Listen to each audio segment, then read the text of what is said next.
It's time to break down the latest chapter of JoJo Part 9, the JOJOLands, which turned out to be a very special chapter this month, full of familiar callbacks to the original universe and something entirely new. A stand unlike anything we've seen in JoJo before, and with this series being nearly 40 years old at this point, that's saying something. So as this fight against the Point Blank stickers comes to its end this month, Araki takes full advantage of the transition period in the story, and this new chapter gives us a little bit of all of the best things about JoJo, so let's just jump right in. Starting with the cover page, we have a beautiful JoJo portrait, which has already been turned into the fandom's newest reaction post. So pretty simple overall, the only thing I'd like to point out is the familiarity in the eyes to Johnny and Josuke. Call it same face syndrome if you want, but I actually find it really endearing and intentional to be able to see Johnny and Josuke's features through JoJo. And turning the page, we are welcomed into the chapter by immediately getting hit with lore of the lava rock, sending us all the way back to the Stone Age. This first page reminded me a lot of JoJolian chapter 99, where we had that narration that correlated the natural evolution of the Earth with some fictional element or philosophical truth from the story. Both of these pages even use the same exact drawing of this Arabian oryx. So JoJolian at its core was about the energy we perceive as positive and negative in the world, the light and shadow that results in the unavoidable chaos or calamity one encounters throughout life. There is the whole human versus rock human allegory for good versus evil, the explicit presence of miracles and curses. The main MacGuffin of the part, the Rokakaka, had also reflected this theme through its equivalent exchangeability, gain and loss, positive and negative. But now in the JoJoLands, the core of this story is man-made systems, the flow within human nature that results in mechanisms and absurdities, and this flow began when humans first harnessed the power of rocks. This is known as the Stone Age and the beginning of human civilization. It was with rock and stone that humans jump-started their evolution through the development of tools, arts, and games, which over the span of a few million years eventually leads us to modern day, where we have all kinds of fun systems at play, like classism, capitalism, political and economical corruption, systems or mechanisms that many find themselves just stuck in the gears of depending on their place of birth. And mostly all of our modern social and economical structure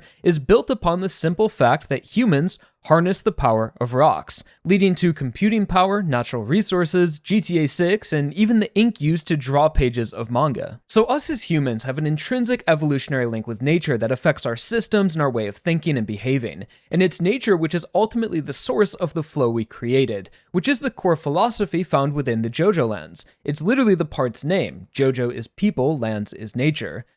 So Araki is telling us that because of the importance rocks have on human systems, a special rock, like the lava rock, is bestowed with these supernatural powers to alter that flow, because again, it is the source of everything, be it a luxury watch, or Howler's entire fortune, or just the concept of monetary value. So narratively, it makes sense why just a rock is able to control such things, but I believe there will be even more added to this concept later on in the part, like how specifically volcanic activity and lava play into its ability. I also think Araki threw in a little Easter egg in this first page, where he shows that the first thing mankind does with a rock is try to spin them. And we all know how infatuated Araki is with the concept of spin, believing spirals and rotations are the basis of all life and nature. So possible foreshadowing of how this main concept of evolving civilization will connect to the spin at some point, as so far parts 7 and 8 have ended with the main JoJo unlocking a power-up through spin energy. And moving further into the chapter now, we get a nice little transition from this flow of nature to Rohan and his art supplies, which doesn't say anything outright, but shows how the Stone Age has led to Araki's own tools he uses to create manga, which visually bridges the scenes. So as we've been seeing throughout the past few years, Araki is continuing to blend the worlds of Thus Spoke Kishibe Rohan and JoJoLands, where we have these returning characters like Bakken, his puppy, who's grown up into a big boy during the time skip, and Rohan's longtime editor, Kyoka Izumi, who has been seen in the original universe and live-action series. As for whether these timelines match up or if these are the exact same people from the spin-off, I don't really know. I don't think Araki is that technical about it either, and is more so just being fluid with these characters, as for some reason he finds it important to have them in this mainline part. Within this scene, Rohan had called Izumi to meet in person to request some dialogue changes to his most recent manuscript. So as suspected, Rohan will be hiding the secret message of the location's more lava rocks within his manga, and is relying on Jodio to read the latest chapter to find the clue. We can logically assume that's what's happening here because Rohan is making a big deal to avoid any form of digital communication, because he knows that this new enemy is surveilling their phone calls and online activities, so the manga would be the best indirect way to communicate, especially with someone he considers to be his #1 fan. We then switch scenes back to the zoo, where we last saw Dragona had taken out this enemy, and without wasting any time, the game jumps into their very own torture dance. I mentioned the possibility of this in in the last review, but didn't think Araki would actually go this crazy with it. So the original torture dance was just 5 panels, but this time around, we get 5 pages of this Hawaiian-style torture dance. And in a way to pay homage to Golden Wind, I think, the gang are singing a traditional Italian song, Funicoli Funicola, which you might recognize as the same melody as the pizza song from the Spider-Man 2 video game. And this goes on for so long, I would almost consider this more of a musical number than just a dance. And I can only imagine how awesome this scene will be animated in 2040, especially because the song they use is in the public domain, so they can actually use it. And keeping in trend with the alternate universe trilogy, each part now has their very own music number. So I could go on about just how special this moment is for longtime fans and expresses that JoJo spirit, but I think this is a moment we all just feel more so than verbalize, so I'll leave it by saying this might have just been the highlight of the entire part for me so far. And unfortunately, Usagi was not able to join us as his foot was bitten off by a lion last chapter,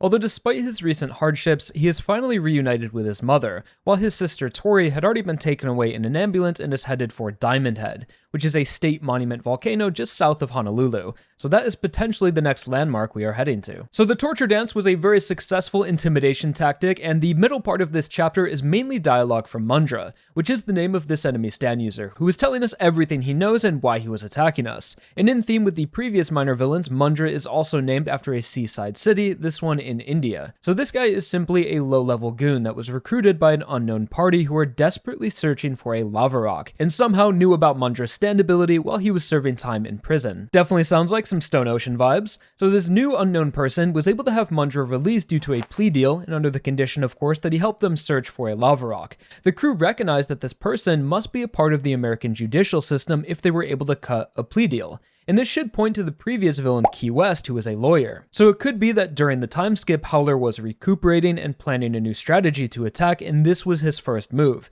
targeting Usagi's family to lure out the gang and use Mundra's point-blank seal to extract their thoughts. That seems like the most obvious answer, but of course in JoJo, you never really know where things are going, so the connection to the lawyer here could just be a misdirection, as in the following pages, we see that Meryl has obtained solid information about this enemy, but can't tell us everything due to the surveillance, and instructs us to move locations and cut off all communication, but is able to tell us that this enemy was apparently one of the Marines that had boarded Howler's yacht during the raid. So while I do think, of course, that Howler is still out there plotting and will have to return to the story at some point, if what Meryl said is true, this could mean that there has been an even larger villain working towards this goal from the very start of the part. And it could have been that when Howler first began experiencing financial trouble with Dolphin Bank, this new enemy had picked up on the bizarre movements of money and began plotting their attack, which eventually led them to the Mega Yacht raid in the hopes to intercept the lava rock. So the same way that JOJOLands shifted villain groups about halfway through from the drug trade to the doctors,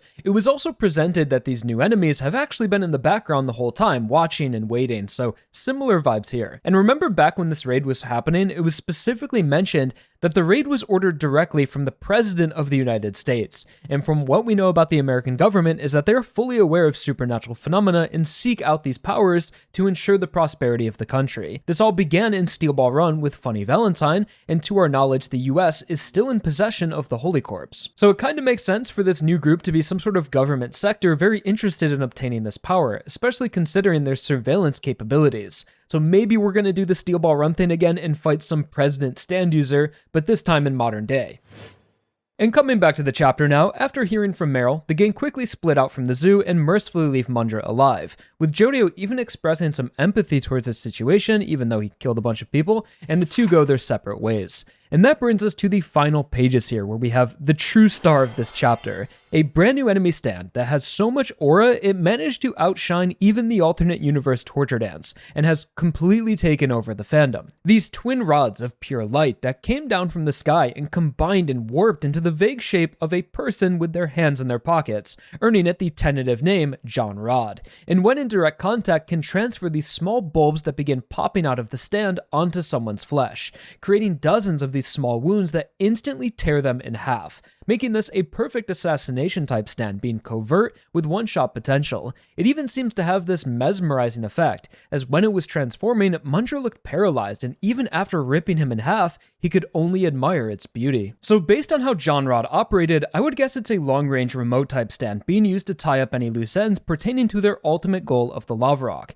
I'm not sure if this is going to be the next villain we face, or maybe just a glimpse at someone much higher up in the organization, but the way it showed up really seems like it belongs to a boss, who's monitoring the situation and maintaining control, almost like Whitesnake from Stone Ocean. This guy was even recruited straight out of prison, so I wonder if in the second act of JoJoLands it will be more alternate Stone Ocean than Golden Wind. And we can't forget that in the background of all of this, there is the whole Howler Heaven plan and the lightning of the new moon, so later down the road, shit is gonna get crazy. So I think the reason John Rod is getting so much attention is mostly the unique design, as JoJo has always been known for its detailed and over-the-top designs in the characters and stands, so to simply see a stick figure is so novel for the series and just feels so unique. And I wonder if these rods will actually be able to turn into more than just a person, something more like Tubular Bells with its party balloon theme. Hopefully we'll find out in these next chapters. So thank you all so much for watching another JoJoLands review. Let me know your thoughts and theories on this latest chapter, and if you think John Rod could actually solo the entire JoJo verse.